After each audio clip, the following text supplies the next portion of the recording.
And it wasn't until, I think it was when I was in New York. It was when like Sauce Gardner and Garrett Wilson all got drafted there that year. I never really thought about it, but that was the first time it hit me. Man, why are these guys looking at me so weird? And then eventually one of them was willing to say like, dude, how old are you? Why are you still doing this, you know?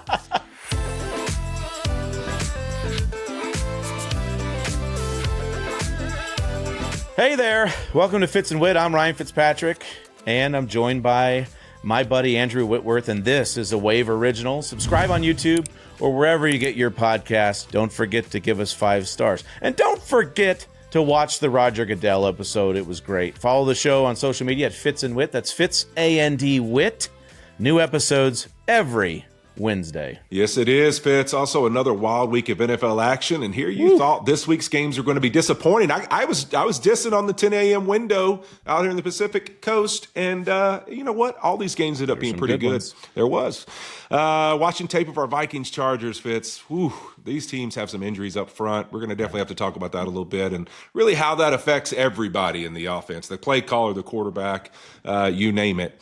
And we need to talk a little bit about coaching the kids. We both had some things come up over the last couple of weeks, and I think it'd be a good conversation. You know, there's a lot of stress there.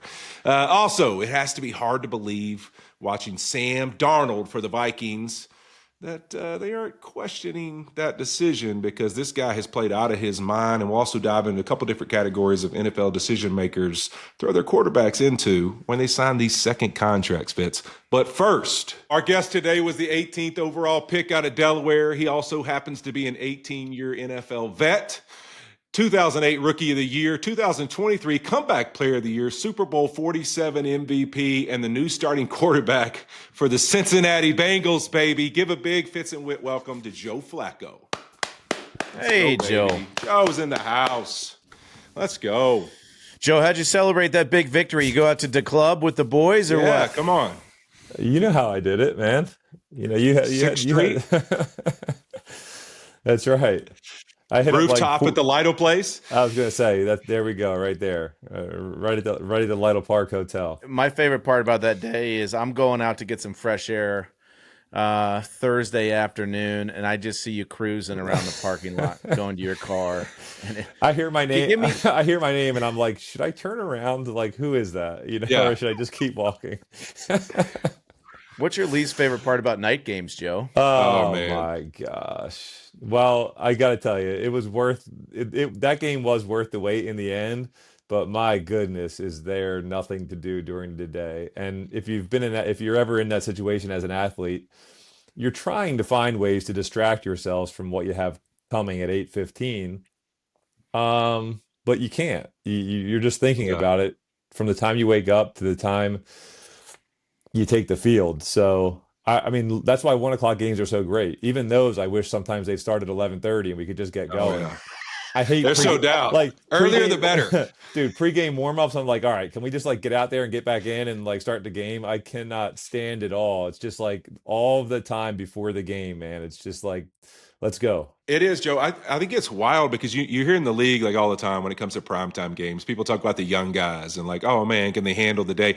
I got worse at it as I got older. It was like the day felt so long. I'm so used to like with kids, with everything else, my day starting so early in the morning that I'm like, man, sitting there at 5 o'clock, just like, can we please, God, play this game? Like I got to get going. Like this is just, it's too long. And truth be told, there was probably a third quarter, fourth quarter, there were a couple yawns and a couple of those primetime games, depending on how the games go. That's just the fact. But it is, dude, it's brutal sitting around waiting for those things. Oh my gosh, especially when you're on the road and you're just in a hotel. And that's kind of how I am right now at home. So, you know, listen, if my kids were here and my wife was here, it would be just as bad because you kind of want to go hang out with them and take your mind off of it, but you're still distracted. And I always just end up getting over to the locker room as early as I can. And kind of, I feel like once I get that out of the way, I do take that next step towards just kind of like settling in and getting ready for the game. When I was a young player, younger player, we got Jeff Fain for probably midway through the season. We had some injury at center. and he comes in and he was the guy every game, really, especially night games. You'd come in 3 hours before the game starts. He is full head to toe in gear, like medicated. He's taking all his pills, like Yeah. he's loaded up, just sitting in his locker, just waiting. And I'm like, dude, you're an absolute maniac. I could never do that. Are you an early dress guy or a late dress guy? What is I don't get dressed early. I get dressed. We go out probably an hour before, maybe 45 minutes before warm up start, and we do a little throwing session. And when I come back in from that is when I get dressed. I remember though, like my first few years, like let's say it was a 1 o'clock game, like I'd go eat pregame meal at the hotel. I'd get over to the locker room in Baltimore, and I would put my pants on right away. yeah. I'd put my pads in my pants and my pants on. And I don't know how many years I did that, but that was the first thing I did. So I had my game day pants and socks on from like 9 o'clock, 9:30, all the way up until 5 o'clock when I took them off. Yeah, mine, as the season went on, usually my pants got a little bit tighter. So I could definitely not do that. I had 1 year, Gus Farrat, it was my second year in the league, was pranking me in preseason, and I went from a 36 to a 34 There to a you go. 32. Yeah. What is your pregame, like before the actual, routes with the receivers and whatever, what is your pregame routine throwing wise? I was just like, I like to stand 10 yards away and just play catch for a little bit, but I know some guys like to get a sweat. They like to get their throw on. What do you like to do?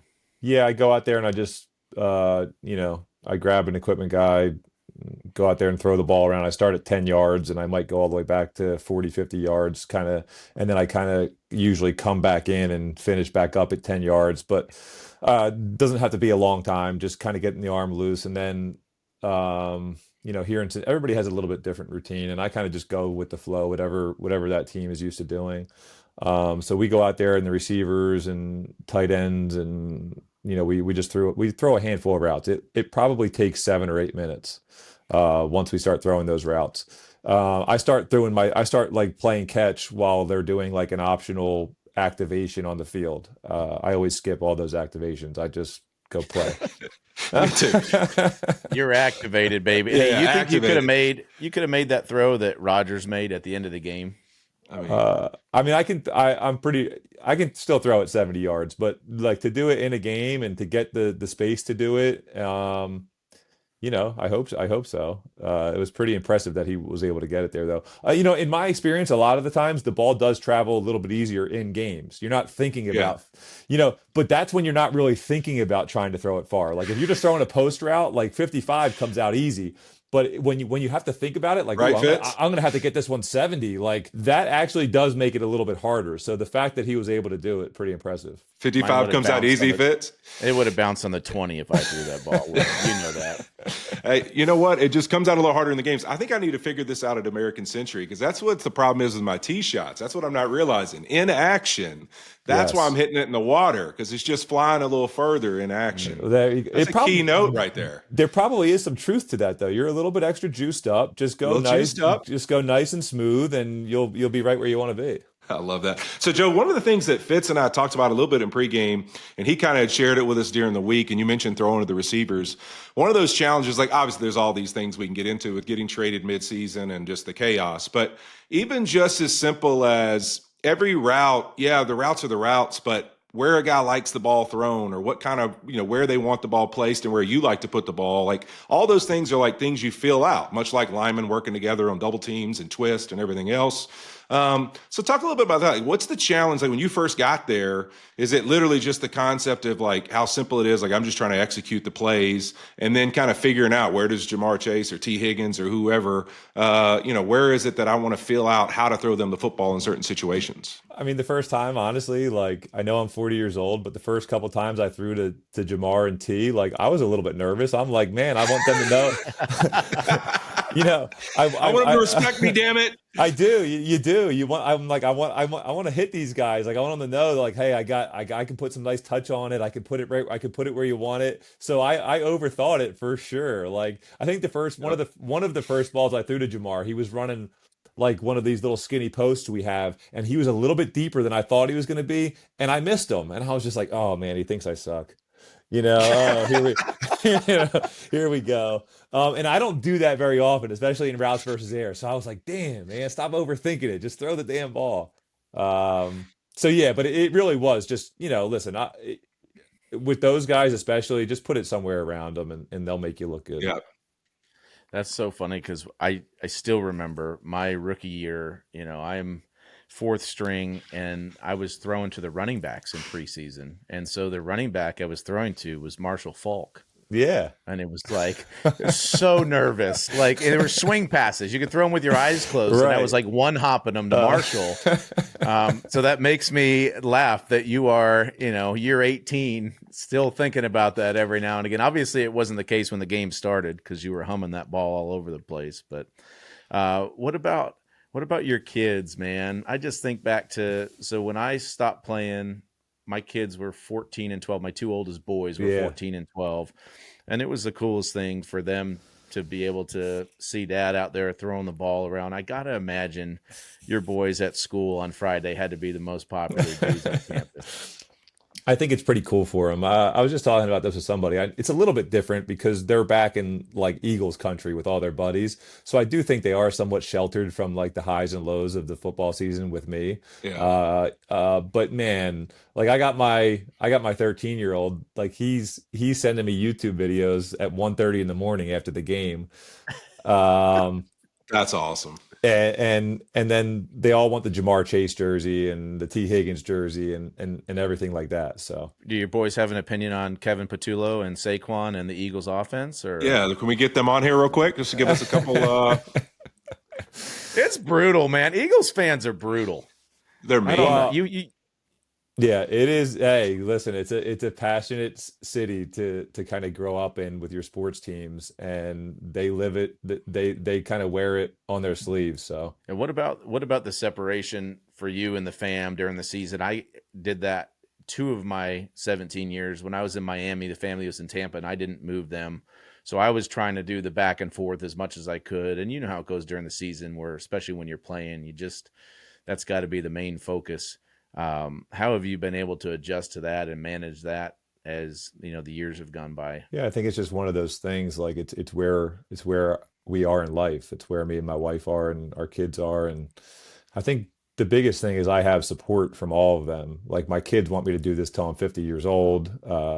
My wife, I don't know if she quite feels that way, but she's all in. And I think when you have the most important people to you in the world that feel that way, it does make it easier to go with the flow. And obviously there's tough things about it. Like I love being around my family, and to kind of be out here by myself is hard, but there's a task at hand. And I love doing this, and it's good to have them on my side. I think when you're looking at it from afar and when you're kind of heading into the season, there will be challenges, but you kind of downplay them. And then as the season comes along, some of those challenges are maybe a little bit harder than you thought, but you just kind of go with the flow. I mean, I definitely benefit from, having a family that's able to kind of roll with the punches a little bit and allow me to do the things that I'm doing. Yeah, I think that's one of the main storylines here is like our wives and how amazing they are. And to allow us to do what we do and to handle all the duties and responsibilities at home.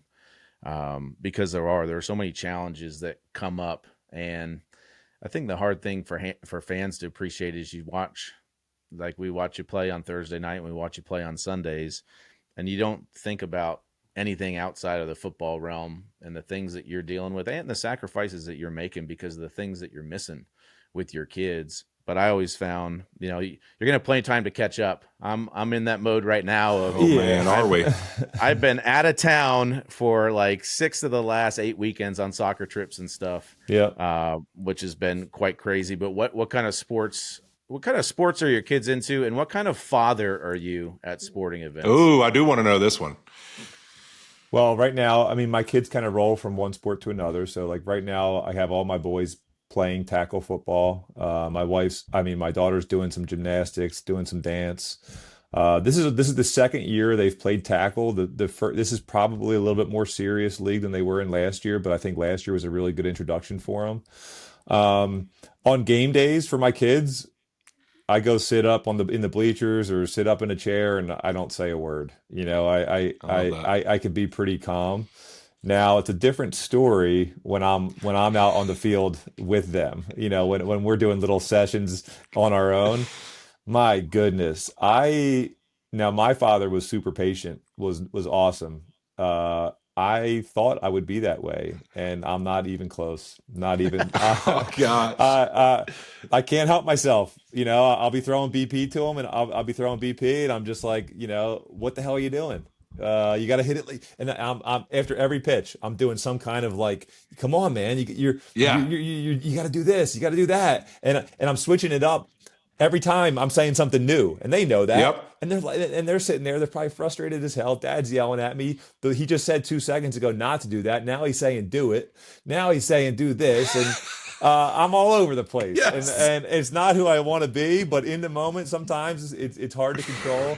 I think I've gotten a little bit better at it as they've gotten a little bit older. But at least on game day, I can go let them do their thing. Man, I've done that so many times. I'm sitting there like, holy crap. I've just told him 17 different instructions. Like, there's no freaking way. Like, I am who I hated. Like, I'm who I hated. When a coach was like telling me 7,000 things, I'm doing the same exact thing.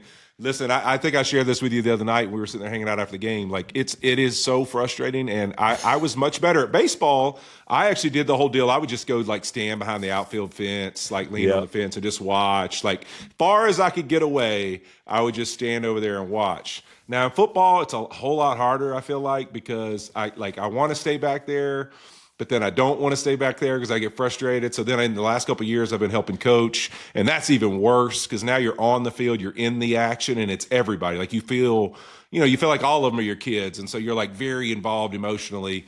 And man, I tell you what, I've had some interactions, but the sideline ref this past week, sideline judge was like former player in college or something. Anyways, he's an athlete, and like he looked at me at one point, and he goes, I'm getting a little insight into what you were like as a player listening to you talk trash over here, because I'm over here just hot. I'm in it. I'm in it, man. I'm in it. It's funny because I think I'm a lot better actually watching them play football, because baseball can be so technical, and like you want them to throw the ball right, and then you don't want them to you want them to be aggressive at the plate, but they also need to kind of swing right. But really, they just need to go hit the ball in their own way and figure it out for themselves. But like football, at the end of the day, like when I go watch my kids play football, like it's really like especially at this age, but ultimately overall, it's like, what kind of effort are you putting in? And when they're out there putting good effort in, like I'm pretty good to like lay back and just and watch. Like my 13-year-old, like he's not getting a ton of playing time, and he's playing wide receiver. It's honestly probably the best for him because he's super undersized in the league he's playing in. But when he got in this weekend, like everything he did was full speed.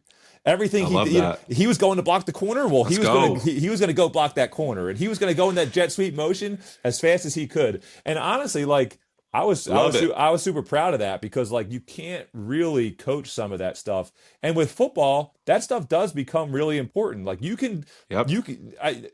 I don't know what position, like, but like you can find it. If you can do those things, you can find a position on a football field and have a lot of fun. Yeah, I think that's what's crazy. Even coaching my kids now, and you're in that age group like you're talking about, we're in the same thing, 12, 13, 14-year-olds. And it's like all the ages and sizes, like everybody's so different.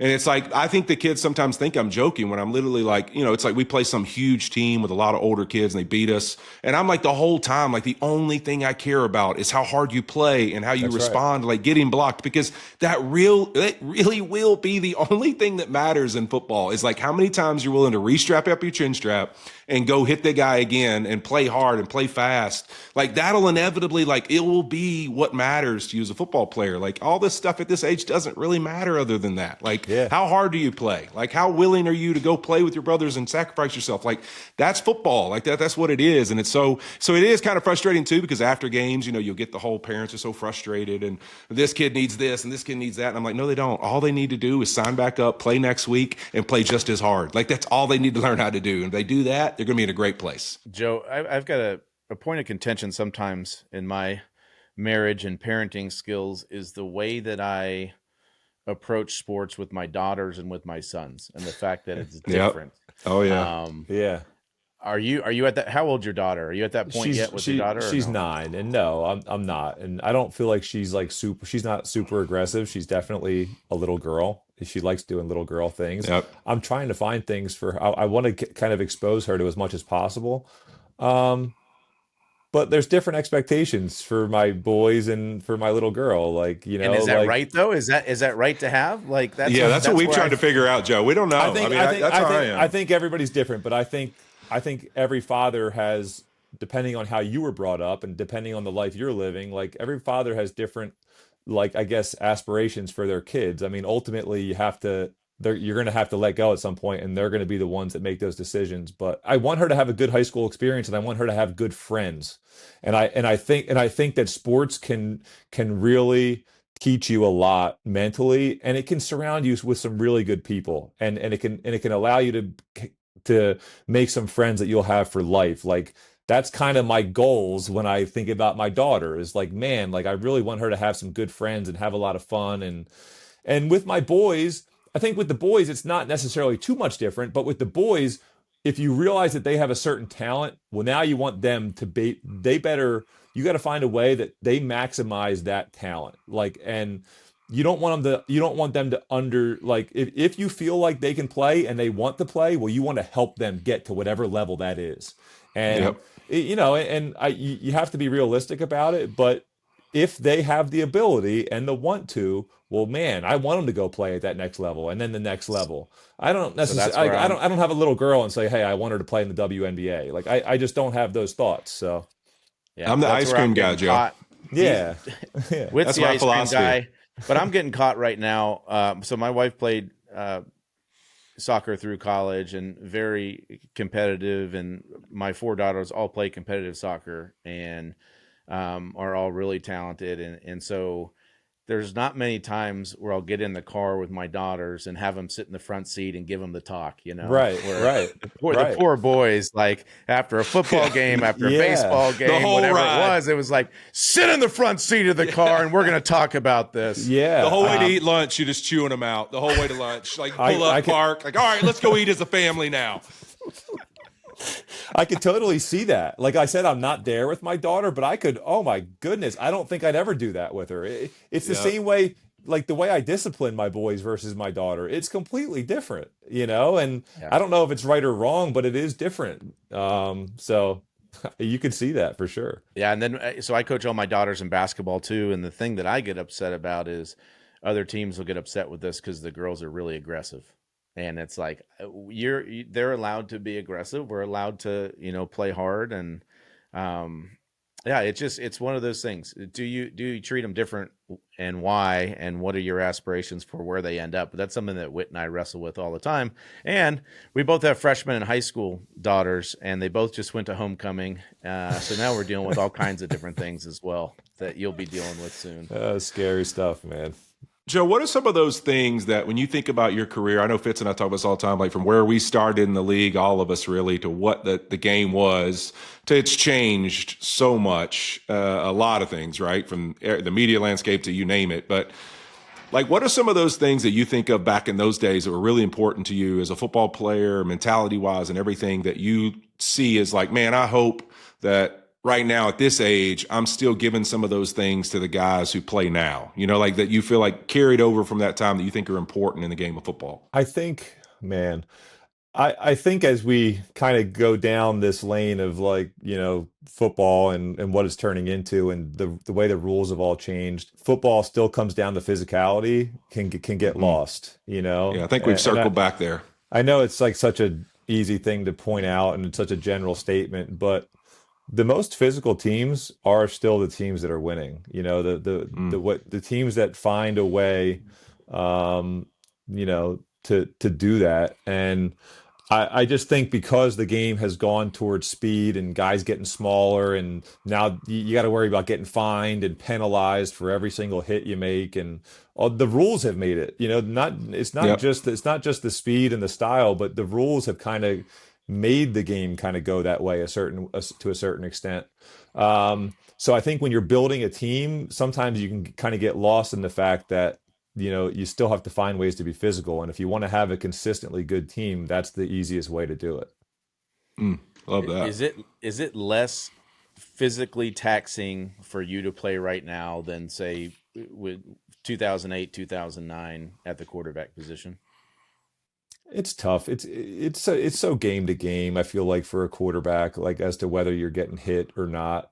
Um, I think yeah, I think they were allowed to do more to you. Like, it was the whole two-step rule. Like, and Yeah. and that kind of evolved like as I came into the league. Like before that, they were willing to give you 2.5, 3 steps, and then it turned into like 2.5 steps, 2.5, 2 steps. Now, if they hit you late at all, like it's usually getting called. And um, but I don't think that that has taken away from the physicality necessarily that you deal with as a quarterback, at least in the pocket. I do think because the way the game's gone, those guys are a little bit more tentative to pull up, a little bit more willing to pull up, like when you're about to slide or dive head first or go out of bounds. So if you're running the ball down the field a little bit, I'm sure like for those guys, it like for guys that are doing that today, it probably would have been a little bit more physical 20 years ago because those guys wouldn't have had to worry about getting flagged or getting fined for hitting the guys, slightly, maybe even late. They would have been headhunting a little bit more than they probably do now. We had JJ Watt on like maybe a month ago, maybe a little more than that. And my favorite was, to your point, he was talking about how one of the young quarterbacks, I forget who it was, if it was Purdy or whoever, but It was Brock Purdy. Yeah, Brock Purdy talking about he gently set him down, like, and he was like, "Wait, Yeah. what? Like, I know. oh, like that's what he thinks of me." It's like that's wild though, how much that's changed. Well, we were just kind of having some of these conversations in terms of like the edge rushers. Like, back when I came in, like it wasn't dirty, but you had a plan for them. Like you were cutting them the first 3 plays of the game, or you were sending somebody, you were freeing him up and then sending somebody at his thighs. You know what I mean? Yep. And it wasn't to be dirty, but that is the game of football. Like they have to Yep. understand what they're in for all day here. And if you can do that early in the game, it's like, hey, this corner doesn't like to tackle. We're not going to block him, and we're going to run Derrick Henry right at him. Or we're going to put our tight end. Like if I was in Cleveland back in the day, we would have said, hey, Dave and Joku, we're not blocking that corner. You're blocking him. We're gonna single him up, and we're gonna let you run right at him and see what happens. You remember the old tight end motion cracks? Like, right. that, like when I got in the league, that was it. Like first play of the game, we're going to send the tight end in motion. You're going to crack the defensive end. That's right. Like we're sending a message. I think the word was messages. discourage. Yes. I think it was discourage. That's right. Doing those types of things isn't really part of like the game plan anymore. It's like, hey, we're going to chip here and we're going to do this, but like to really discourage these guys from doing something, like that's not really part of the game anymore. But I did see, and I do like Cam Hayward was one of those guys I hated playing against. You're going to get stepped on. You're going to get kicked. He did throw a little punch at you. He sacked you, or TJ sacked you on one, and he kind of gave you a rib shot. A little something. It's funny how like even things like that can disrupt you a little bit. Like just grabbing you and spinning you, not throwing you down, but like grabbing you like a little bit what you think is a little bit late and spinning you around and just kind of putting your hands at, like we were playing JJ Watt and the Texans, and we were getting blown out. It might have been 2014, and we were doing the standard. We were getting blown out by 30, but we're still going to try, and we're going to do the 2-minute drill at the end. In the last 5 minutes of the game. And I remember every time I threw the ball, whether it was a 3-plant quick game, he put his hands on me there's only 5 minutes left in the game, and it's like, man, this freaking sucks, dude. Like every time I go back, like he's breathing down my neck as to whether it's going to be a hit. Yeah, that's why the Purdy conversation came up, because it was like, because JJ and I were teammates in 2014, but anytime I played JJ, like you were getting hit all the time. Yep. And even if it was just like putting a big paw on you and not knocking you to the ground, like you just knew that he was there. Yep. Yeah, hey, I just missed you. I was here. I'll never forget when my last game I played Trey Hendrickson. That was his thing. So like Stafford and him end up getting into it at the end of the game, because even like on a play where he didn't necessarily get there or anything, he would just come by Stafford and give him like a slap on the back or like a pat on the butt. Like he would just touch him, and Stafford would be like, "Dude, stop touching me after the plays. Like, what are you doing?" And the guy was like, "I just want you to know I'm back here. Like, I just want you to know I'm here." Like every play, that was his thing. He wanted to walk by Stafford and give him like a little smack on the back. And kind of like, it looks like you're patting your teammate or your buddy, but it's just a little extra umph to it, just every time letting him know he's around. No, it's real. Joe, how are you surprised at Steichen and the Colts this year? That they've started out this fast, probably a little bit. I mean, but Not surprised. I mean, Shane's not surprised in total. I mean, Shane's a hell of a coach. I think he's a great offensive mind. That's part of the reason. That's a big reason why I went there last year, because I was excited to, have the opportunity to be in the same room as Shane and kind of see how he operates up close. So probably a little bit as to how quick they've started, but overall, no. And what about Jonathan Taylor? It just seems like he continues Gosh, to get better and better. I mean, crazy. he's one of those dudes when you watch the film that he looks like he's moving at a different speed than everybody else. Yeah, his burst is incredible. You give him a little bit of space, he's going to find it. He's one of those guys you can't really. He's really patient on the front end, and if he just has a little bit of room, he's going to find it. And his burst through that hole is pretty elite, because you don't realize the type of speed he has and the game breaking type of speed he has. So we've got these Cincy hats on. This is a Ted Karras special here. He sells them to raise money for his foundation. I don't know if you got to see the mic'd up, but I know you got to live Ted Karras during a game. Nobody relax, even for a freaking second. Nobody relax. I mean, how special of a human being is that dude? He jumped out at you right away. He the first day I was there, he came and handed me a sheet of the protections, and he's like, "Come on, let's go. Yeah, lunch. We'll go up and watch them together. We'll do this. We'll do that." He handed me 6 hats for my family. He's great. The excitement that he has. I mean, I wish I could bottle it up and take a little bit of it for sure. I was telling Joe after the game when my boys were, I think, 14 and 12 at the time, and we were playing pool basketball. It was 2-on-2. It was my boys and Teddy and I think my brother.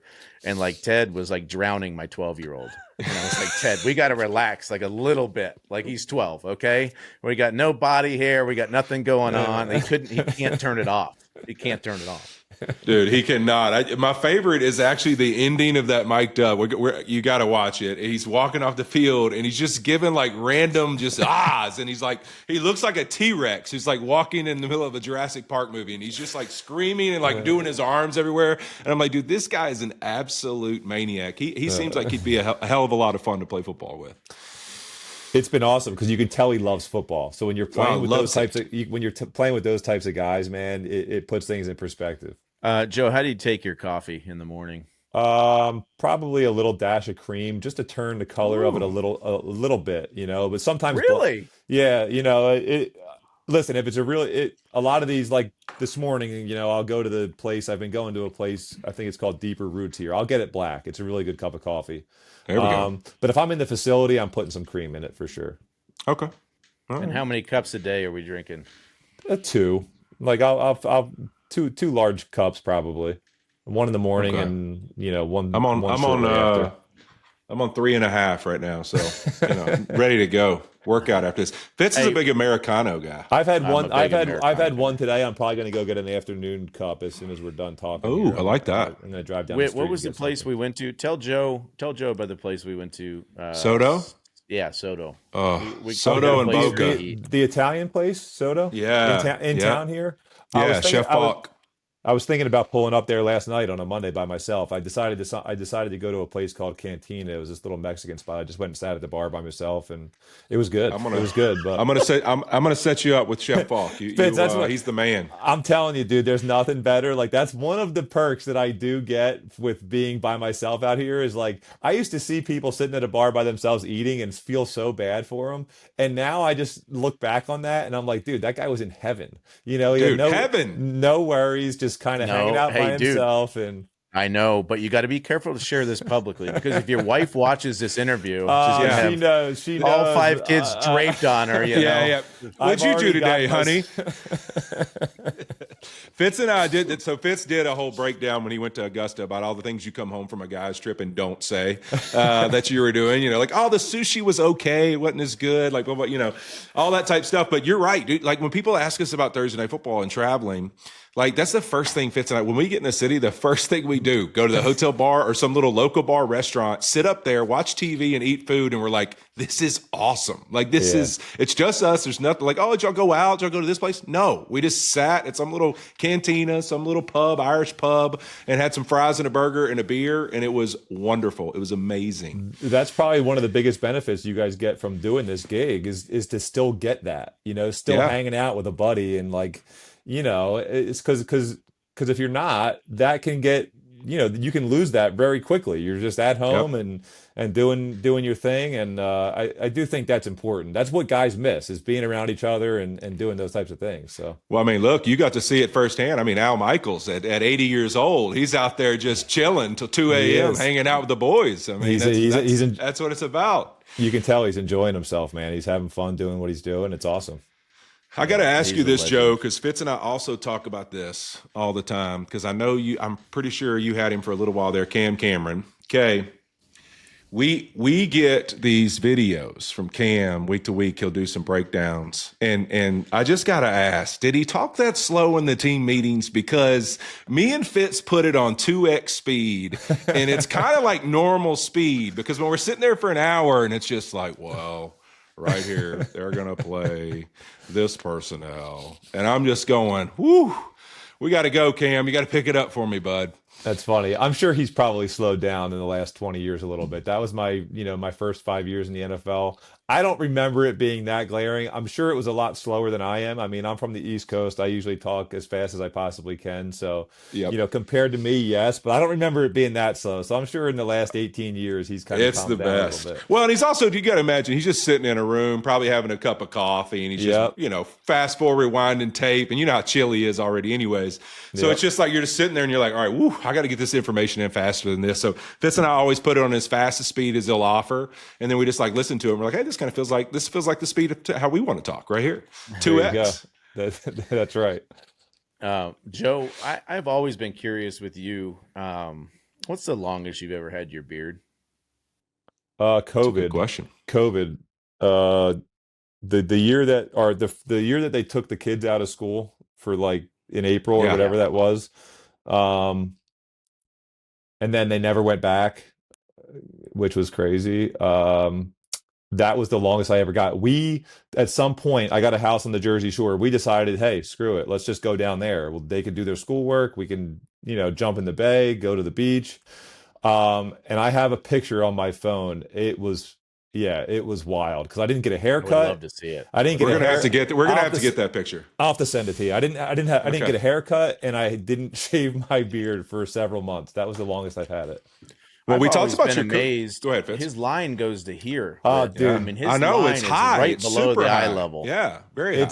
It's bad. I think I connect with my eyebrows over here, my beard, my beard. Like I can feel beard right here. It's like it connects That's great. it connects to my chest hair. It's not ideal, but We shaved Fitz's neck hair in the green room one year because it just got to a point. I mean, it was going up through his head hair. It was just too much. But I know. it's it gets away. You brought up COVID and we've talked about coaching skills. I'd want to know, did you do any homeschooling, like helping out with the kids' work while it was COVID? Because that was also one of my worst moments in life. My son Drew and I, we have a great relationship. I love my little Drew man. I had some not so good moments trying to teach him math in our family room that I wish I could redo because I was like, this is why I love teachers. That's for sure. Oh, it was bad. It was bad. For us, it was like the little writing projects they had to do. They were in like first grade, second grade, and they had to write. They had to write a paragraph, and it was tears every day, every day. And it's like, and then you're just yelling at like, dude, just start it. And then I'd give them like 10 little ideas, like, hey, we just went and did this today. How about you write a story about that? And they would just look down at their paper and start crying. And I'm like, this can't be the way. Because why are we crying? You're yelling at your kids all day. It's all you're doing is yelling at them. The relationship it was so bad. Drew still brings it up every now and then. He's like, Dad, do you remember trying to teach me math during COVID? I'm like, buddy, let's leave it alone. Can we just let it go? Can we let it go? Oh my gosh. Joe, you get to the point, and you've certainly been there for a few years now, where the guys that you're playing with are closer in age to your kids than you. Yeah. Is there a particular position group that you feel like you mesh with on all these different teams better than others? I don't know. I'm still kind of the person I am. It is wild, man. It is wild. I've been saying it for a couple years. My oldest son is 13. Like there was two kids on Cleveland that were 20 years old when they came on when they got drafted. I mean, it's not even close how much closer my kids are in age to them.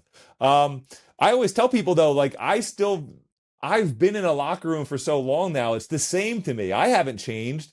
But these guys, like I don't look at these kids any different than I really ever have, but they're looking at me like with like what the hell, you know? And it wasn't until I think it was when I was in New York. It was when like Sauce Gardner and Garrett Wilson all got drafted there that year, and I never really thought about it, but that was the first time it hit me. Man, why are these guys looking at me so weird? And then eventually one of them was willing to say like, dude, how old are you? Why are you still doing this? You know? Well, And I, you've and already you've always been a 40-year-old soul. Now you're just in a 40-year-old body, I feel that's right. like. That's right. it. That is it. Hey, to your point, Joe, like I had one of those instances right after I retired. I'd gotten to meet some guys out in LA, obviously just training, and Ike Iwanu, left tackle for the Panthers at the time, young kid. He's like, hey, can I come to the house? You know, we have him over to the house. Melissa and I are feeding him, young guy, just kind of leaning into him. And at one point, like Melissa and I are hanging out outside, just like, where did Hickey go? Like, where is he? And so like, man, he's been gone for an hour. And like, we're just kind of looking around for him. We're like calling. Like I was like, man, I think he might've gone outside. He's on the phone. We ended up finding him. Like my boys had taken him to their game room and they're playing video games. Yeah. And I'm like, babe, like I invite him over and he's hanging out with the boys. And she's like, honey, he's like 8 years older than them and he's 15 years younger than you. Like, of course he wants to hang out with them. And I was like, you know what? I never really thought of it that way, but you're right. Like he is way closer to their age than he is to mine. So he just wants to go play Fortnite with the boys. Like that's what he wants to do is hang out. So I was like, hey dude, anytime, come over and play games with the boys. I know. That's the reality though. It is weird when you're that old because even for me at 40, it was like, you know, in the off seasons, it's like I'm at Sean's house for the draft, or I'm like hanging out with the coaches. Like the coaches were my age and my buddies, and the players. It's like so awkward when you're out places, and it's like me and the coaching staff hanging out. And it's like, oh no, that's my teammate. That's wild because I'm older than most of the coaches that I'm in the room with these days, and you know, it just is what it is, you know. Yep. Okay, last one before we let you go, Joe. I'm curious, other than like obviously grinding and studying the playbook, like how are you feeling all this time? Is there a show you're watching? Do you play video games? I'm not a gamer at all. I do watch, you know, listen, me and my wife watch most shows together, but so now it's like when I'm out here by myself, it's like trying to find content that like I don't really think she'll care that I watch without her. You I was know about what to I mean? ask you, Like, is there rules? Is there rules to watch one or not? I'll just start. Like I don't ask her. I don't run it by her. But she'd probably like to watch everything with me. But Right. I know there's certain things that like, she probably really won't care about this. And if she does, and if I'm like 3 episodes in, and I'm like, man, this is pretty damn good. Like I'll fill her in, and then we'll start watching it together. I love that. One of the things like one of the things that that I started watching this year is I watched that F1 movie, the new Brad Pitt F1 movie. Yeah. And then all of a sudden it recommended Senna to me on Netflix, which was about, you know, a driver from the 80s or 90s. And then the next thing you know, I actually watched like the latest episode of that F1 Drive to Survive. Oh yeah. Drive to Survive. And that was cool. It was I wouldn't have ever thought about watching that, but because I'm out here on my own, I'll watch it. Me and my kids, like I don't know if you guys watch any anime, but like me and my kids watch One Piece. It's one of like it's got 1,500 episodes. So like a couple of the young guys on Cleveland like recommended a different anime to me. They recommended Death Note to me, so I've watched like half of that. So I'll watch pretty much anything. Look at you. Yeah, I love that. That's awesome. Yeah, so it's you know, I'll try to find something, and at least like the last couple nights, like I don't need to watch the full episode. I'll just put Seinfeld on in the background, you know. Me too, every night. Seinfeld. Every night. And that way you can do a little bit of work, but you can also like kind of pick up on the episode. You don't really feel like you have to watch the entire thing. It's just kind of on and you're enjoying it at the same time you're doing some work. So all right, but now I gotta ask you another question. Who's your favorite character on Seinfeld? oh my gosh, it's so funny because when I was a kid, I just loved Kramer, and I just assumed you were supposed to like Jerry, you know what I mean? Like, and I remember watching reruns with my, you know, like on a Friday night. But when you rewatch it, man, George is just such a good character for me. Like he made the show in so many ways. I also just feel like Elaine did a great job. Like I think a lot of times like these shows mess up because everything turns into a love story and you're just waiting for it to happen. And this was a show where she was a main part of the show for the entire time, and that never got in the way. Yep. It was just an awesome show in general, but yeah, it's funny the different perspective you have on it as a grown up as opposed to a 12-year-old kid watching reruns of it. I love That's that. great. Yeah, I fall asleep to that one every night, actually. I'm a Fraser Crane guy. I told you guys this the other night. We watch Yeah, Fraser. yep, yep. We're Fraser people. Me and Melissa, we fall asleep to Fraser. Oh, mainly just because I don't know. At this point, it's like a feel good. We just fall asleep. We put it on, and that's what we go to bed to, basically. But I enjoy that one as well. All right, Joe. Thank you for taking the time, brother. We appreciate it. We love rooting for you. We love getting to hang out with you the other night. You're the best. Keep playing well. Keep these Bengals afloat, baby. Let's go, baby. Hoo day. Yes, sir. Appreciate you, Joe. All right, guys, appreciate it. Toyota is all in all season. This year, we're going deeper, and we're giving fans more ways to lose their minds over, bringing back another exciting year of Toyota Game Day giveaways. The official automotive partner of the NFL is rewarding football fans with a chance to win epic giveaways every week of the season. Yes, sir, Fitz. Predict between big plays happening in the second half of every Sunday night football game, and you get a chance to win prizes like Brock Purdy's Sequoia, NFL shop merch, and much more. This week's giveaway is Packers versus the Steelers. Tell the people what they could win, Whit. Participants will have a chance to win a $100 Jersey Mike's gift card. I know I have to get in on that. My kids would love it. Me too, Whit. It's 22 weeks of fun and thousands of prizes. Head over to toyota.com/NFL to learn more. That is toyota.com/NFL. No purchase necessary. Void where prohibited. Ends on 2/8/28. Open to legal residents of the 50 U.S. D.C. 18 and over. For complete details, how to enter, prizes, and official rules, visit www.toyotasgamedaygiveaways.com. Wow, really cool for Joe to sit down with us. He's been so much fun to watch these last couple games, and for us to be there on Thursday to be able to hang out with him afterwards.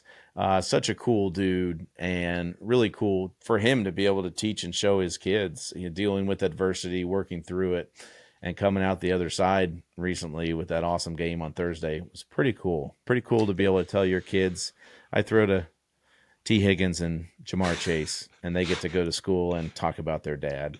Yeah, and they're also going to get to hear that their dad was nervous and a little scared that that the first time he had to throw to him. And isn't that great, though? It really is so true. Like, I can remember even at the end of my career, being 40, being 39, like the nerves you have of like almost – like, I don't want to let these young guys not think that I'm still like a player and I'm still somebody. And, it almost like bothered you more to possibly not live up to those expectations. So really cool to hear him talk about the first time throwing to Jamar Chase and T. Higgins. Yeah, and the fact that he's not a straight black coffee guy all the time. That really shocked me. That one yeah. threw me off. I'm not going to lie to you. But I get what he's saying. In the facility coffee, you throw a little cream in just because he doesn't think it's that good. But I kind of think it's kind of like living in the South when you go to a burger joint. You know that burger is so good because the grease that's been on that grill's probably been there for 40 years. It's seasoned. Yes. And so I kind of think of the bad coffee. There's just a little seasoning in there. It's just a little extra for the soul. Yeah, this hair doesn't get on my chest for another reason than drinking black coffee. That's it, baby. From. All right, so those games, the first game we got to watch on Sunday was our Rams, baby. Our Rams rolling in London, 35-7 against the Jaguars. That one surprised you at all? I'm going to be honest. I was nervous about it only because of the familiarity of Liam Cohen and Sean McVay and what are you going to ask? And also just how aggressive the Jacksonville Jaguars have been on defense. So it's like, can you get in some of those situations without Puka Nacua? And they're bringing lots of heat and you're just off, right? And if you've played in London, you've been over there, when you get some of these games where it's a little wet, the grass is really high, like guys are slipping and falling. And so these games can get kind of muddy and ugly sometimes. And I think so for me, I was a little nervous about it from that standpoint. Also thought it was pretty cool around the game, Fitz, which I think is like something that unless you're really following both organizations, you don't understand. But like, Stan Kroenke, his involvement in the Premier League, Shad Khan, like there's almost this like, soccer football mashup going on over in Europe because you got two guys who are very involved in both spaces. And so I know with Sean, he has a great relationship with Arteta from Arsenal, and they spent a lot of time together. And so there's kind of this cool bonding of like both franchises and their owners and how they're involved they are in the global world of sports, which I think also talks to some of the things we talked to Roger Goodell about, right? It's just how big the game has gotten globally. So that was really neat to kind of see that, come together in that mashup way. But also just, man, I called it last week. I said, Stafford and Devontae got to find a way to find each other in these moments. And boy, did they, Fitz. They did. And that's the thing that we knew about Devontae Adams going to the Rams. Just in the red zone, when it's a one-on-one, he's so hard to cover. And you don't see a lot of the red zone fades anymore, not high percentage, whatever it is, but it becomes a high percentage play with Matthew Stafford and Devontae Adams. So it's really cool to see. And then I'll say, too, like you don't want to play without your best players, but the challenge of playing without Puka Nacua, you saw all the different ways they got other people involved. The tight end fest. How creative. It was a tight end fest. It was creative on offense. Sometimes that can help a little bit because it challenges coaches in a way to where they have to put something together that they haven't thought of yet because they lean so much on Puka and what he does in the run game and the pass game. So I was really, happy to see that and the way they did get creative a little bit and include different guys and all the different targets that Matthew was throwing to. And then I wanted to ask you, because I had only played one game over in London, but traveling out there on a Saturday, like the Rams did, they stayed on the East Coast from the week before. They go over there on Saturday. Yep. They must have known something that the whole rest of the league doesn't know, because I thought that was crazy that they were going to try that and to come out and score right away and say, look, we're going to be just fine and win that game 35-7. I guess they know what they're doing. Yeah, I mean, I look at it, Sean's been over 3 times now. It's all blowout. So I think the Rams need to figure out a way to just make sure they schedule a game over in London. That's the number one thing they need to do. But yeah, I thought it was interesting. I've told you, when me, you and Sherm sit around and talk football a lot and philosophy of buildings and stuff, I've always really respected, much less playing there, but just have the opportunity to be around Kevin Demoff and Les Snead and Tony Pastores and Sean McVay and all their crew that kind of has a part of that decision making, and Reggie Scott, obviously, from the performance side. I've always loved that they're always willing to not try to be different, but to always kind of push to what's best for our players. Like, let's not just do things because every team does it this way. Let's make sure that we're maximizing what we think is best and what falls into our rhythm. And so the reason I say that is really kind of one of the changes that happened in my time there is we used to go out, I don't know how much East Coast, West Coast stuff you did, but you used to go out a day early. So we would go west to east. We would go out a day early on Friday nights. We'd fly out there and land. And then in my career, midway through, Sean was like, I don't like it. I think that what we ought to do is practice earlier in camp, get used to the 10 a.m. window. And when we get to the season, since we have a ton of East Coast trips, we're going to just fly out on Saturday and have the guys used to, hey, your rhythm is we get into the hotel, we do very little, we go to sleep, you wake up and you play. And on your clock, it's 10 a.m. in the morning, just like we practiced at that time in training camp. And we're just going to roll. And that was our plan.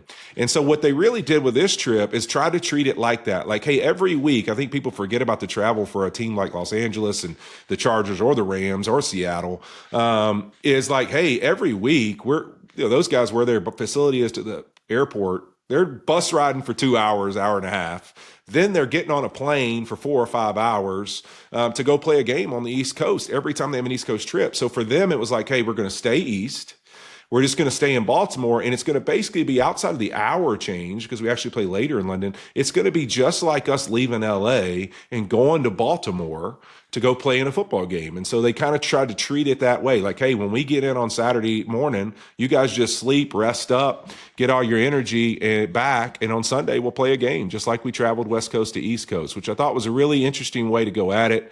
And their philosophy is to always keep finding that little edge. And I think it was neat to see that they're willing to do that, because there's just not a lot of franchises that do that. There's a lot of teams that, it's not derogatory to them, it's a lot of good, but they just do stuff because everybody else does it that way. What's your schedule? That's how we'll do it. I mean, Sean McVay's a trendsetter. The way he calls plays, the way he wears capris on the sideline, or joggers, whatever we're calling them, and now the Hey, Fitz, here. I do want to ask you this, because you brought up the red zone and their success down there and a lot of the creativity they had to use, using the tight ends really on offense in general, getting down in there with Devontae. There's a lot of conversation all about red zone offense where you see like this day, especially when these teams are playing all this shell stuff nowadays. It's like you can drive the field, you get down the red zone, and then you just stall out with a lot of offensive football. A lot of stats, but no scores in the end zone. I always have wondered, do you think, because I think it's interesting that McVay had this much success in the red zone, and it's something that like Sean has in the past probably been criticized at times for how good they are all over the field, and in the red zone, not as successful some years. Do you think sometimes creativity, like having to come up with plays rather than just all the stuff you normally do is better for a quarterback in the red zone and like just an offense in general? Or do you like just staying in your normal rhythm? Because it feels like to me, a lot of times the Rams just kind of run the stuff they do. And then in a game like this, it felt like there was a lot of plays that were really schemed up for when we get down here, this is what we're going to do. Yeah, I think part of it, when you have a guy like Davante Adams, the old school way of thinking in the red zone, especially when you get like 5-4, 3-yard line, 2-yard line, we're going to put a lot of big people in there, and we're going to have our best receiver over there to the left or over there to the right, and we're going to call a run play. And if we like the look, which means there's 2 guys on Davante, we're going to hand this thing off. And we're going to try to go 2 yards in a cloud of dust and try to get in the end zone after a play or two. And if you decide to single Davante, then we're going to throw it to Davante, whether it's going to be a one-step slant or a fade. And sometimes the simplicity of that, when you have a guy that 80% of the time is going to win on that red zone fade or on a red zone slant, that's how simple it used to be. But I think you're right in that, the 2 fades are one thing, but Sean, in having to look in different ways, having to have a little more creativity. And well, I just think of the Chiefs, like it always feels like they've always got all these like just all this stuff going on down there. When you get down there, you're like, holy crap. Like, it's just, you have to kind of be on all, they make a defense have to be in all their P's and Q's, like who's where, who's got what in what situation. It just feels like they challenge defenses down there. Do they know all their rules? And I just think that you see different teams have a different approach, right? Like not every team's got Lamar Jackson and Derrick Henry. And it's like, Lord, you're in trouble no matter what when we get down there. But a great example is like their first touchdown, Kanata Mumfield, like young guy that the franchise is really high on. They're really excited about. And he runs a route that typically we see Davante Adams run on some kind of action in the backfield, like that little skinny post that we've seen him try to hit Davante Adams on. And how about Stafford's eyes on that one? I mean, what he's known for, right? I mean, guy running right at him. He's staring over this way and throws it to a guy who he's never connected with on a touchdown before. A lot of faith and belief, but also really cool. Davante loving that guy, Kanata, up after the game, saying how special he thinks he's going to be. I know you know this, Whit, but I don't always have the healthiest diet. Especially when we're on the road and you're forcing me to drink beer and eat cheese curds all the time. That's a fair point, and that makes it hard to get all the key nutrients this body, my temple needs. That's why I started drinking AG1. Oh, okay. Well, now I have to know more, Fitz. Okay, well, it's clinically shown to support gut health and fill in common nutrient gaps. How does it do that? Well, I'm glad you asked, Andrew. With 5 probiotic strains and 75 plus vitamins and minerals, of course, AG1 Next Gen can replace the needs for multivitamins, probiotics, and more. But how does it taste? Well, I'm a big taste guy. I can't have it unless it tastes good. AG1's clinical formula is now flavor packed with delicious flavors like berry, citrus, and tropical. Well, when I need a product like this, Fitz, it's definitely the one I'd use then. All right. Well, head to drinkag1.com/FW to get a free welcome kit, including a bottle of vitamin D and free AG1 travel packs when you first subscribe. That's drinkag1.com/FW. I'll be sure to send it to Al Michaels. On Sunday, I was in LA. I was there over the weekend for a soccer tournament for my daughter, Maisie. And we got on the plane and just kind of keep glancing at this Broncos Giants score. And the Broncos, all of a sudden, they're lighting up the scoreboard in the fourth quarter. And it's like, what's going on? So we're literally on the plane, getting ready to take off, and the Giants score. And we didn't see the extra point, but you just assume the extra point makes it. They're up 3. They're going to win by 3. Great, 33-30. And I didn't pay for Wi-Fi. I slept for 45 minutes on the flight back to Phoenix. And we get back, and it's like 33-32. The Broncos won that game in regulation. Crazy. That one was pretty funny. 33 points in the fourth quarter. I don't think I've ever done that. Listen, when they said it, I was watching the game. And I'm like, they said at the end, I go, wait, they scored all 33. I like had to go back and play it through in my mind. I'm like, this is crazy that you put up this many points. Somebody called me, and it was my son. He was texting me, and I have had the same thought in the last year. He said, Dad, I think I like Bo Nix.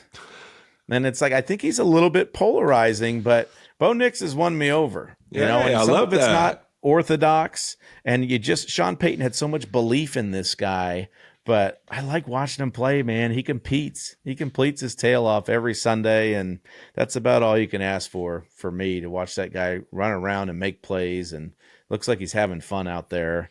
I think he's winning a lot of people over right now. There's no doubt. I mean, that was really special. I mean, obviously, I think Sean Payton and the Broncos have been on some interesting end-of-game scenarios this year, right? Penalties, different things. I mean, that pass interference call seemed pretty dicey. Obviously, we saw, Dre Greenlaw's been suspended for a game because of his interaction with the ref. But it's like, man, they've been on some tough ones at the end of these games this season. And man, it's like a lot of ups and downs with them, I would say. It has been some slow starts, it feels like, in the first half. But, man, Bo Nix it feels like inevitably he's going to do something, and he's going to make plays, and he's going to find a way. Like, whether you're in love with, like, him at all times, and whether you're like, man, I just want a little more at times, it's like he shows up eventually, and that's just the reality. And so I think that's pretty cool to watch. I mean, you're talking about watching those games also, like, man, watching Christian McCaffrey play this year right now, again, after us seeing him on Thursday night, and then what he did again in the Falcons game, and then Shanahan talking about, like, hey, dude, I know you're tired. You got to get back in the game. You have to be on the field for this play. It made me think, Fitz, like, do you think we got to – I know we bring it up, and people are going to say quarterbacks, but, the kind of season he's having, like, could a running back win the MVP again? It's been a long time. I think it's been over 10-plus years. It is so difficult with how much is put on the quarterback and how much. But just think of the quarterback landscape, right? Like who? Patrick, right. Probably Patrick. I don't, I know you can't talk about the Chiefs, but probably Mahomes. Like, if he continues to excel. What did you see? The thing his PFF score was. Oh my God! I'm not going to do this. It was like less than Geno or something. Anyway, right now it is. It's like. Well, it's going to be Lamar, Josh, or Patrick. Oh, Josh had a couple bad weeks. Lamar's obviously been hurt. They're terrible this year. Patrick started slow. He's heating up. It's Baker Mayfield. Oh, no, it's not. It's Jared Goff. It goes back and forth with all those guys. But you're right. If the Niners keep winning, and like they're only getting healthier right now. They're playing great on defense. They're flying around, with some guys that they didn't expect to be out there at the beginning of the year. But Christian McCaffrey is carrying that offense right now. It's been unbelievable to watch. And even that head-to-head matchup with Bijan, you could tell that Christian wanted it. He wanted to outperform him and certainly did. He's been really, really exciting to watch this year. A nice reminder from the injury-riddled last year of, he's still one of the top 5 players in football. Yeah, and I think people would probably say, could Daniel Jones keep this success up all year? Maybe, with that, I think there gives a splash there, like if he has this insane of a season. But then Jonathan Taylor's in that. I think those two are actually going to hurt each other. By the end of the year, it's going to be like, which one's really the most impactful? So I think that kind of takes them out. So, I think there's a realistic window that you could say your heavy favorites right now are if Mahomes keeps excelling and Christian McCaffrey keeps excelling, like it's one of those two guys. But we go back to last year and Saquon and the performance that he had all season long. But is that not another great example? Think of what the Eagles' offense is right now. Like without his performance and their offense, are we saying the things that we're saying? Like, is it really that much different I actually from want last to touch year? on this game. Interesting that you bring that up. Do you?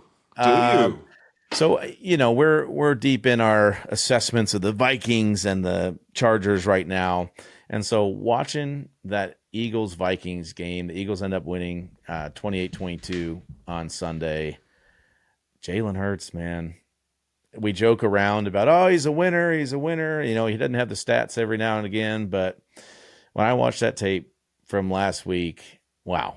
So the Vikings went into the game. They were coming off a bye. They had really been struggling stopping the run. Bijan went for 143. Gainwell went for almost 100 and a couple touchdowns. Quinshon Judkins went for 110. He had a 55-yard touchdown that got called back in the Cleveland game. So they came into this out of the bye, and they said, we're going to stop Saquon. He's the best player on the field. We're not going to let him beat us. He had 18 carries for 44 yards. They did their job there.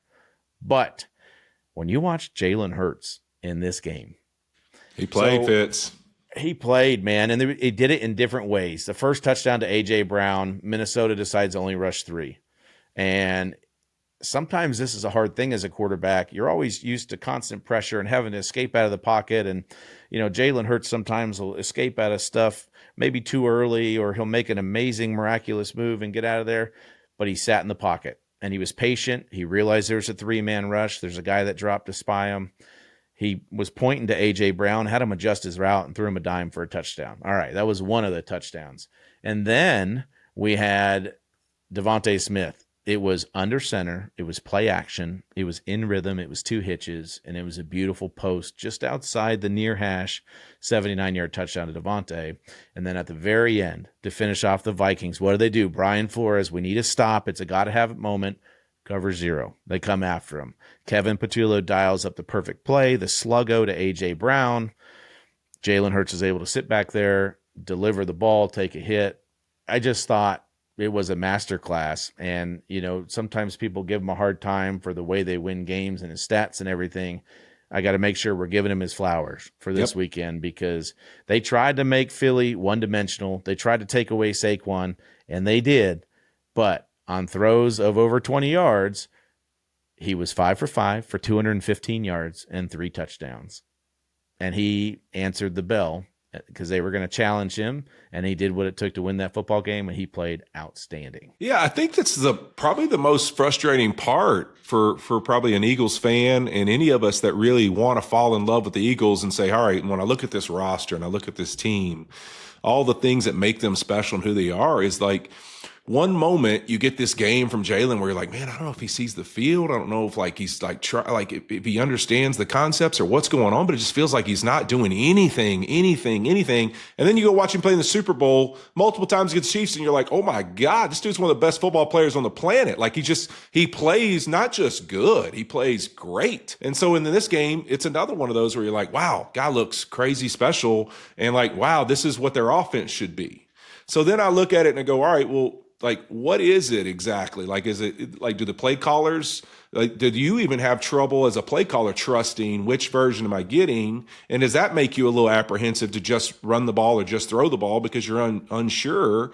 And I don't mean that as a negative about him. I just mean it is a little bit of a confusing thing to me that one time you see him do this and it's like, wow, this dude has unlimited potential and how good this team could be if he plays like this. Because let me tell you, if they throw the football around like they just did, Saquon Barkley will open up. It's gonna be he's gonna start becoming alive in this offense, and they're gonna have a lot of explosive runs come back. But they may, I think, if you look at how they've started this season, let's try to get the run going. Maybe it's let's come out and sling this thing around, and eventually the run game will open up. Yeah, I think that's been the biggest thing that confuses me from the year is Saquon and their inability to get him going. And I thought coming out of the bye, that was what they were going to do. It was going to be the Saquon game. He was going to come out. They were going to figure out some ways. So did my DraftKings, Fitz. So did my DraftKings. Yeah, well, unfortunate. It didn't happen, but the breakout game is coming. I just don't know when. But on the other side of that game, Minnesota, I just... so J.J. McCarthy was the third quarterback for the game. He's been practicing a little bit. Just to remind everybody, he gets hurt during the second game of the season. First, they say 2 to 4 weeks, high ankle. Now it's 4 to 6 weeks, high ankle. So it happened in week 2. We're now in week 8. Are we going to see him on Thursday night? I don't think so.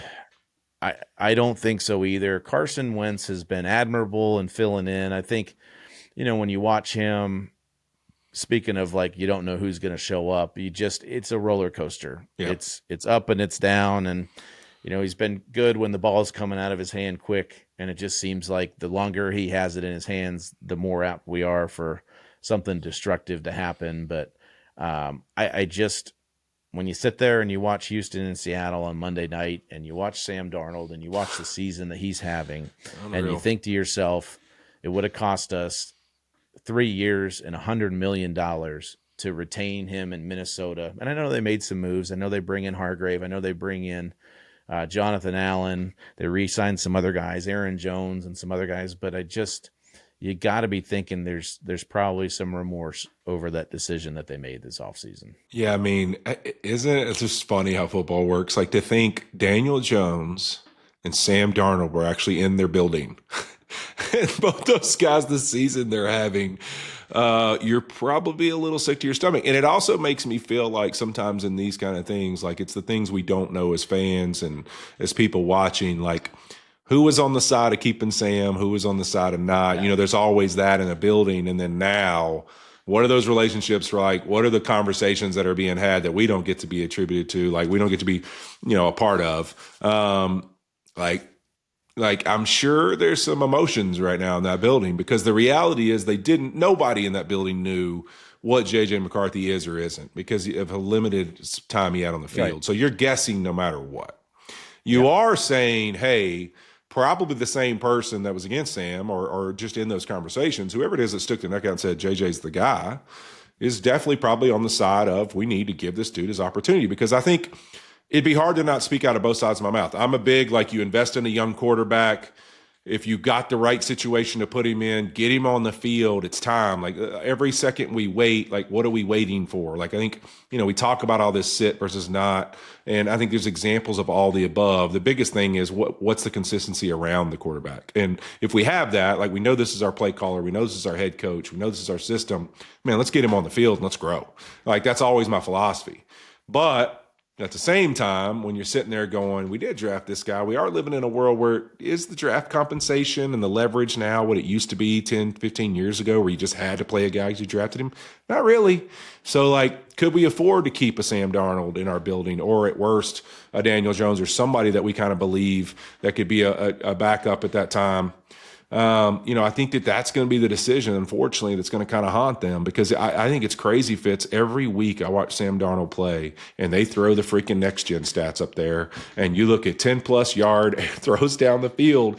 It's like every week, regardless of winning or losing, this dude is at the top of everybody. I mean, his ability to push the football down the field, be accurate, it just fits so much into what Kevin O'Connell wants to do and what the Seattle Seahawks want to do right now. And that's really what's got to be super frustrating for them.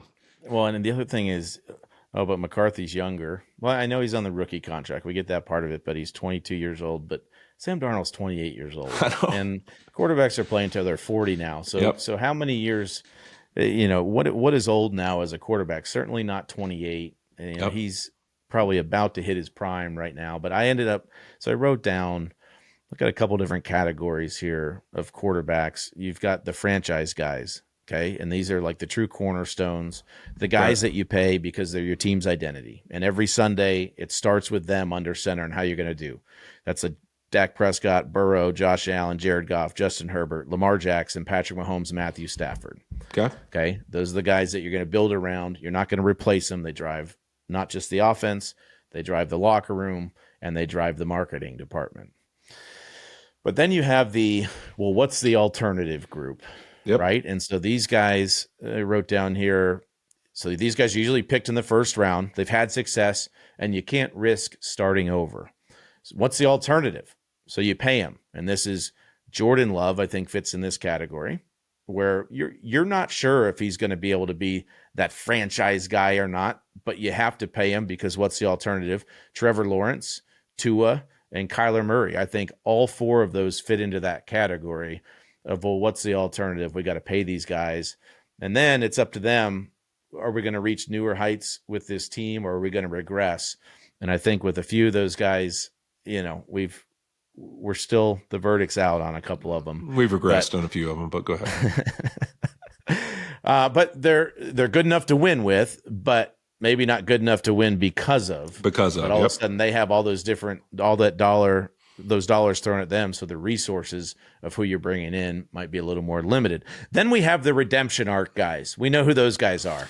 Geno Smith, Sam Darnold, Baker Mayfield. Geno makes 37.5 a year. Sam makes 33.5 and Baker makes 33.33333 repeating. So these guys, they were drafted high, they failed, but then they became good, productive quarterbacks. And it's so funny because then you don't have to pay him as much because what's the alternative group? is there. You don't have to pay him as much as them because those guys were picks. They're still on their original franchise teams, where these guys have been cast away. And even though two of these three guys are performing better than a lot of those guys in the What's Alternative group, they won't nearly reach the amount of money that those guys will reach, which is just so funny. But this is we haven't had a middle class of NFL contracts for a while for these quarterbacks. This is the middle class for the NFL long-term contract, the Geno, the Baker, and the Sam Darnold. And then the last category is the broken but intriguing. They've got some potential. And this year it was Justin Fields, $20 million, 2-year contracts of 40 total, and Daniel Jones, 1 year, $14 million. And you don't know how it's going to work out. This was Sam Darnold when he got to Minnesota. This was Baker when he got to the Buccaneers. And now this is Daniel Jones when he gets to Indy. So the question is going to be, what category does Daniel Jones fit in next year? Is he in the $35 million a year category? Because it's really hard to it's hard to jump into the other category, right? Yep. And once you've fallen down to that Sam Darnold category or Baker category, it's very hard to get back into that franchise category of money. So I say all that to say, Minnesota, we got to unleash JJ McCarthy at some point. Yep. And it's been 6 weeks, and I would love to see him get back out there. As a quarterback, sometimes it is good to sit back and watch. He played a couple games, and then he was dealt with this injury. Nobody wanted to get hurt, but you can really benefit from that, from being in the quarterback, like we've heard from Daniel Jones and all these other guys, Sam Darnold, with Kevin O'Connell and with McCown, and being taught the way they're being taught. I want to see him back on the field, and I hope they do too. Yeah, I think that's such a great point. I mean, this is as good a scenario as we've seen. I think it's the positive and the negative for JJ McCarthy's situation. We've seen so many quarterbacks come in here and play well with Kevin O'Connell that the reality is this is probably just as good a situation as you could possibly be in the NFL to be a young quarterback, because you got a guy who gets it. He gets the stress. He gets all the things, and he's going to create a clear picture for you, because even a guy like Daniel Jones is there for a hot second, talks about how amazing that taught him how to prepare. So it's like, all right, here's the situation. But in my opinion, if you're the Vikings, all right, we can't dwell on whether we made a mistake or not last offseason in keeping one of those guys in the building, mainly Sam Darnold, obviously. But we do need to know exactly what the move is next offseason. And that is, do we need to go pay for a guy to come in here and push JJ McCarthy, or at least be an option for us, because we got too much talent that we've invested in, and we got one of the best receivers in the world in Justin Jefferson. And we don't want to lose that belief in our football team, because that's the thing. We talked about this before the decision was made. When you win 14 games and then the next year you can't find a way to win with just some good, productive quarterback play, that ruins the spirit and atmosphere of just the building and their ability to think they can compete and win. And so you gotta put him out there, and you gotta let the team go, hey, we're going to build around this rookie. Let's challenge all the guys to play better around this guy, and let's go win. It almost becomes a narrative, an idea, a philosophy your team can buy into. We're going to have a young quarterback. We're going to go live with this guy and find ways to win. And the defense, the special teams, everybody around him, receivers, you're going to have to go make plays. It gives guys something else to think about rather than just winning and losing. It almost gives them a mission. And so I love it when a team says, hey, let's commit to this young guy and let's go attack the rest of the season and see what happens. Because at the worst case scenario, at the end of the year, we know this is the guy, or we need to move on, because I trust that Kevin O'Connell, I think he knows the answer one way or another. And by the end of the year, he's going to for sure know the answer. And so I would rather worry about, and if I was the owner or the GM or anybody, I'd say, hey, KOC, whatever you think the best decision, you've proven your ability to put your touch on guys, whatever you think the best decision is, ride it out the rest of the year, and then tell us where you want to go from here. I trust that he would make the right decision and know exactly what he's doing in that situation. So to me, it's get this young guy on the field and let's go see what we got. And next year, we'll make that decision when we get there. I think that's well said. And I also think 28-year-old Sam Darnold winning 14 games last year and it hurts. It hurts really Fitz. Well in this system and being available for $30 million a year. I think it's a decision they're going to have to live with, and they got to hope that JJ McCarthy continues to develop into the right guy. I think the other thing, when you look at Minnesota, and I just wanted to have a broader conversation with you about the league in general. Minnesota's been so banged up front, and I think I think they've had 16 different offensive line combinations this year, which is unheard of. It's hard to win football games that way. We talk about the Bills and the continuity that they've had up front the last few years and how much that matters. And I know from the point of you want your best players on the field, if you've got a great left tackle, Joe Alt with the Chargers, you want him on the field, you're going to be better because of it.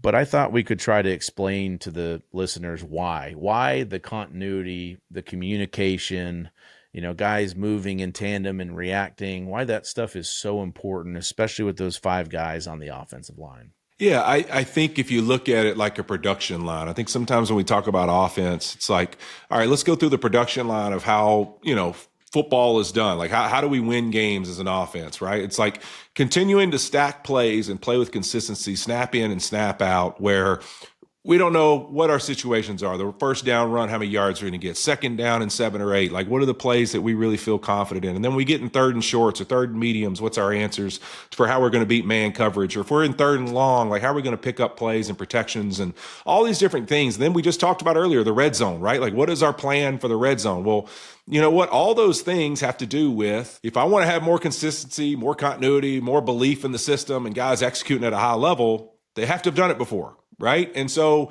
I can't get in those situations and have a whole lot of odds and ends, and I don't have guys that have been in the system. Right. So now I have to keep it very vanilla. So I think when you look at that production line and the offensive line, the first thing I'd say, Fitz, it starts with the lack of continuity in the actual offensive line, because the little things like how to do a double team, like when I get off of a double team, this is how I get off of it. Like, I push off of it this way, or I get to this backer, this is how I adjust. Or if you and I are in a pass protection and I think you're sliding with me, like, you'd rather me hang a second longer because your style is you don't handle the bull rush real well, but you're really good once you can latch on. So you're somebody that I might have to hang for a second longer in protection, and then I'll adjust on the other end. Like, who's the better players and how they can kind of make the other guys feel well. Well, when that's constantly changing, I have no idea how you'd like me to help you on a double team, or how you'd like to help you on a slide, or the communication. Like, I think of the guards I played with, it's like Clint Bolins, Nate Livings, Roger Saffold, Dave Edwards, all these guys throughout the years. It's like, I didn't have to say a word. Like, we didn't, there were calls. This wasn't youth football. We're like, hey man, or high school or college. We're like, hey man, make sure you get your calls out. Like, no, John Sullivan said, Whit. Chemistry. And I was like, oh, yeah, I know what you're talking about, John. So that chemistry of like being able to play together and know each other, like, that's where it starts. And then, Fitz, if that's not there, that leaks into the quarterback and his internal clock and his belief in the play and his over communication or under communication, because he may not know what we need to know. Yeah, and I think the other part of it is, even as a play caller, as you're putting together a plan, you lose, say, Joe Alt. Yep. For the Chargers, and it's like, all right, we've got a guy that we consider an eraser, that we're okay, but now all of a sudden it's, all right, how do we bring a tight end over there to chip, and how does that influence our routes? How do we get a back over there to make sure that we're helping out on our tackle, and can the tackle on the other side hold up? And unfortunately, with the Chargers, both of their tackles have been out. Yep. And that makes it difficult. And then for me, and you hit on it a little bit, the communication, and for me to be able to feel at ease as a quarterback, all of my communication is with the center. And then the center is kind of my conduit to everybody else, where I can just give one word, or I could tell them one thing and I could be at ease that everything is going to be handled.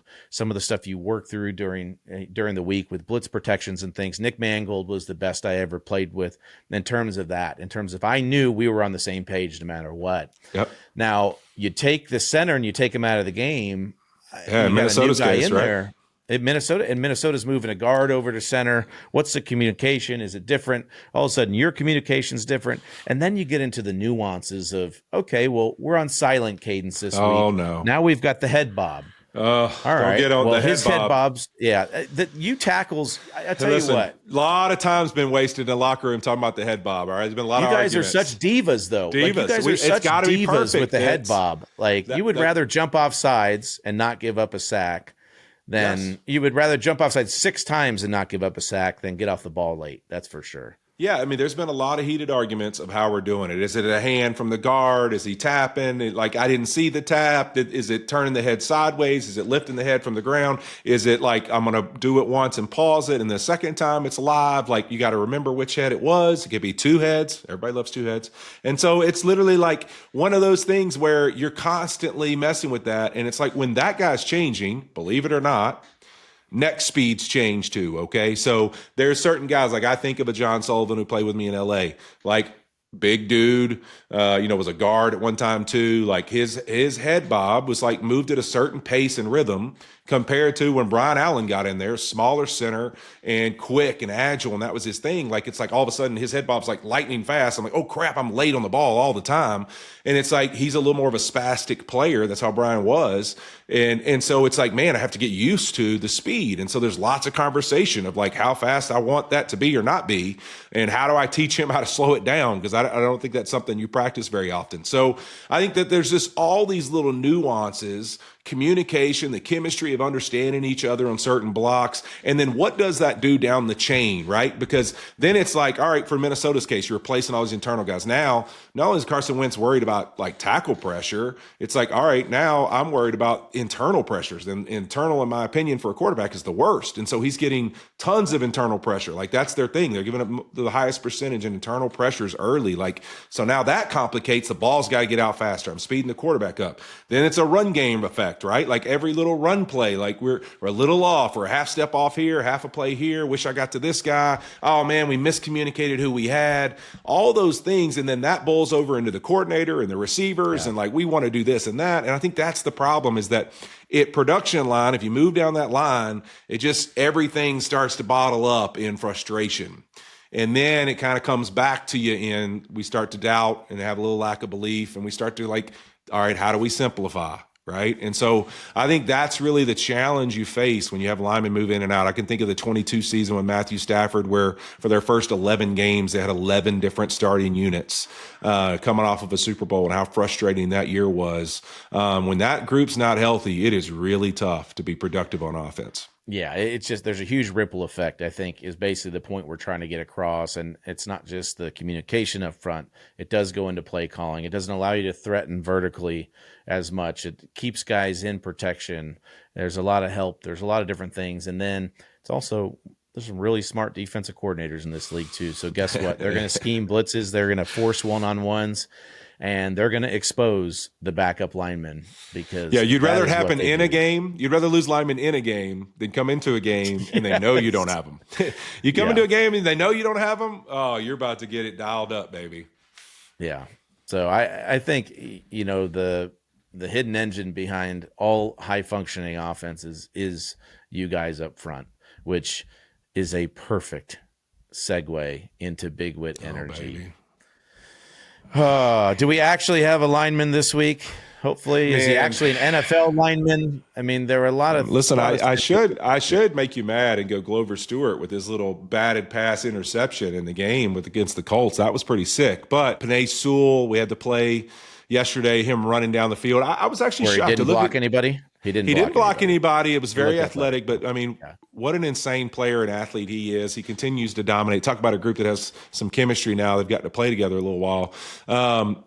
Insane athletic play. I was shocked that it was only like, I think I looked on next gen. It was only like 16 or 17 miles an hour, because I thought he was moving way faster than that. I think I might be wrong. They might come back and fix that. He was faster than Flacco. He was rolling. I can tell you that. But I'm going to give it to the old head this week, Trent. Trent Williams, because Fitz, here's why. We just came off of the Thursday night game, two 40-year-old quarterbacks, Aaron Rodgers and Joe Flacco, just dueling it out. And then I go watch my man Trent, and all this dude does, 37 years old, is just completely dominate, erase edge rushers. Nobody's getting by him. And he's on a team where they've continued to lose some of the defensive leaders. Young guys are stepping up all over the place. I know he's in that role that we just talked about with Joe Flacco, where you're the old head in the group and you're just trying to go out and continue to lead. And the year Christian McCaffrey's having, the success that Mac Jones has had stepping in for Brock Purdy, like, let's not get it confused. A lot of that starts with the ability to do exactly what you just said a play caller does. That is to say, my left tackle will erase whoever your best player is, and he will dominate in the run game. And so when I have George Kittle and Trent Williams lined up beside each other, the chances of you stopping Christian McCaffrey, I get a whole lot of confidence out of what we're going to be able to do as a play caller. And so to me, it is Trent Williams for Big Whit Energy because of that exactly. That every week, Kyle Shanahan can count on this. That dude's going to lock somebody down, and he's going to blow people up in the run game, and we're going to build an offense out of it. When Christian McCaffrey and Trent are on the field and George Kittle for this Niners group, man, they are tough because everything kind of starts with the identity and the attitude that those two bring to an offensive huddle. Hell yeah, Trent. And can I just throw in, like, I know this Protector of the Year award is new this year, and it's not a lifetime achievement award, but is there a better candidate out there, Whit? I mean, no question. The guy has been unbelievable. I'm throwing in my vote right now. There's my 2 cents for who you guys should start talking about. I know that's a shocker. Trent Williams, one of the greatest left tackles the game has ever seen, but let's make that's sure what I would say, Fitz. That's the coin too. You called it lifetime achievement, but I would say that Trent Williams has a really strong case to be, right there with Anthony Munoz in my mind is like one of the greatest left tackles that have ever played the game of football. Because when you talk about that, and I'm not going to get into generational talent and all that kind of mess, but his ability, in my opinion, to affect all the phases of the game in a very elite way. Like if you talk about in the screen game, out in space, Trent Williams has an absolute highlight reel of destroying people in space. When you talk about pass pro and eliminating the team's best rusher, he's right there with those guys in the very upper echelon group of elite guys at left tackle, and he's probably the number 1 in space tackle ever. And then you go down to the run game, and the guy absolutely murders people and moves people all over the football field. When you really start to talk about every aspect, and then on top of it, I'm a huge advocate of this, and you know that, is he wins. Like he's played a lot of football games where he's affecting the fact that the Niners win football games because of him. I think all football players should get credit for that. He affects in a big way. When he's in the lineup, their success is astronomically better when Trent Williams is on the football field. So that means that he is the catalyst for one of the reasons why they're successful. I think he's going to be a tough one to say, like when he's done, especially if he keeps going, that he's not the greatest left tackle ever. And right there in the conversation with how he's changed the game, much like Anthony Munoz did. Yeah, and when we're evaluating everything, when I got to Washington, he still had a couple of cleats in the equipment room. And they were lined. It almost looked like they were Uggs on the inside. They were like fur-lined. He's always had cleats. his own custom cleats. Yeah, they were sick. Swag master. The speaker thing coming out with the boom box. Listen, the guy's an absolute legend. I love him to death. And, he's a good buddy, and he's one hell of a football player. Awesome. Well, we've been back at home for a bit now, and we haven't really had a chance to talk to any Beardos in person, but it doesn't mean we aren't listening. So, Whit, let's take a look at a few of these fan comments from the last week here. Let me pull them up real fast here. This first one is from Ravy Gravy 15. I was wondering why these former players are doing podcasts and appearing on TV shows. I wondered that for a few years too, Ravy Gravy. Aren't they already millionaires? Yes, we are. Why are they still working? Then I watched this podcast and learned that Fitzpatrick has 7 kids. Mystery solved. Definitely solved on many ways. Not just the money, but also he needs that 30 minutes at the bar to have a beer and a burger. I mean, just for a second. Flacco. Dana's going to watch this episode, and she's going to be like, be careful. I knew Joe. Yeah, you can't be saying you're having fun at a bar for 30 minutes just because you get some time to yourself, Joe. I had a little taco at the cantina, maybe a tequila. It was a stressful day. Listen, then we got the Highlander Prime. Fitz and Whit look like they'd get a prominent role in a Vikings movie. Ooh, I like that. My 23andMe Fitz actually said that I had a lot of Viking in me. I don't know if that's actually accurate, but I can see that. I was pretty excited about it. Let's just say that. I might have reminded my wife every day that I was part Viking for about 3 weeks after that. But, I was about to make a really inappropriate comment. I'm not going to thank you. Appreciate it. The real... Need? I don't know. Ned? Real need, the real NEID. Great show, guys. Refreshing to see 2 real professionals at what they do. No arguing, no bullshit, just real football talk. I really appreciate it. We try to keep some of the bullshit out of it, but we do. I think the thing that we always want to put across in these shows is that we love football. We're huge fans of the game. We like celebrating these guys. We're not afraid, to criticize if there is something maybe that needs to be called out. And then the other part of it is just, that glimpse into we're regular people too. And we love our families and our kids. We love our travels on the road. And so this has been a cool thing for us to be able to open up and share those adventures with you guys. So thank you for tuning in there. And thank you, the real NEID 2868, for chiming in. Yeah, no doubt, Fitz. I think it is one of those things. I think it means a lot to us with this podcast is that, we get a chance to love up guys, talk about our passions, our families, and everything else. I even think to like last week, it being full disclosure, like bothered me in some ways that the Kyler Murray take got so much, traction, because it's like that's like less than a 0.000% of anything I talk about is anything negative ever. And it's like, man, I always thought Kyler Murray is a special football player.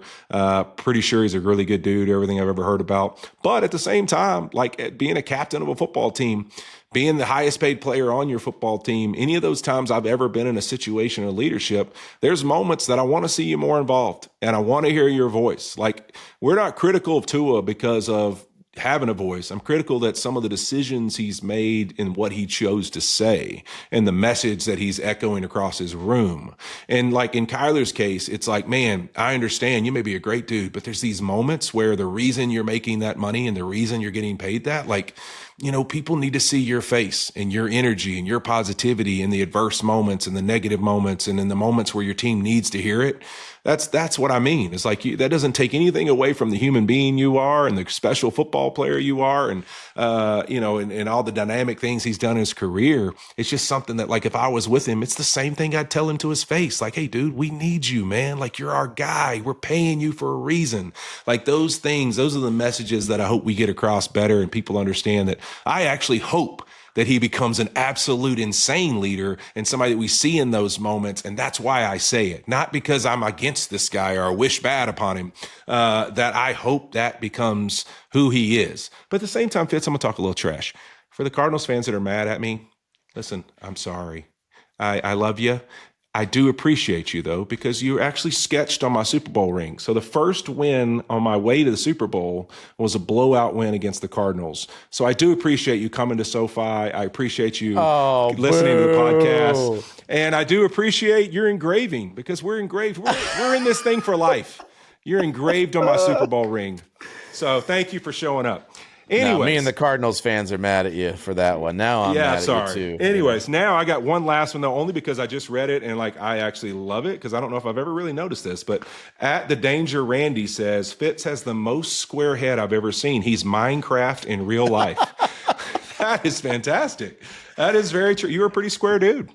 Okay, I've got a large dome, but your head is a little bit bigger than mine. Actually. No. Yeah, I've got a watermelon on top of my body. I'm a 7 5/8 hat size. You are damn near an 8. Yeah. And I have my dad's got my dad used to have a bigger head than me. I think he's shrinking a little bit. My younger brother certainly has a bigger head than me. So I have the third biggest head in my family. Hit us up on social media to nominate a friend or yourself for our next fan beard of the week. We've seen quite a few awesome ones in person too. I actually saw a great one this week, and I got nervous to ask the guy because he had a nice beard. He was big muscles, lots of tattoos.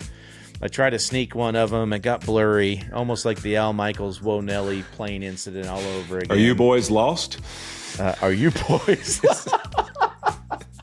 That's a story for another day. That was great. Yeah. That is it for us, and we'll be back next Wednesday with all the biggest news from Week 8. And we're going to keep responding to your comments and picking a fan beard of the week. So send in your beard picks. Follow the show on all social media at Fitz and Whit with the AND spelled out. Fitz and Whit is a Wave original. Thanks again to Joey Flacco for joining us, and thanks to our production crew. Joey. And thanks again to all you Beardos for tuning in. See you next week. Peace. Peace.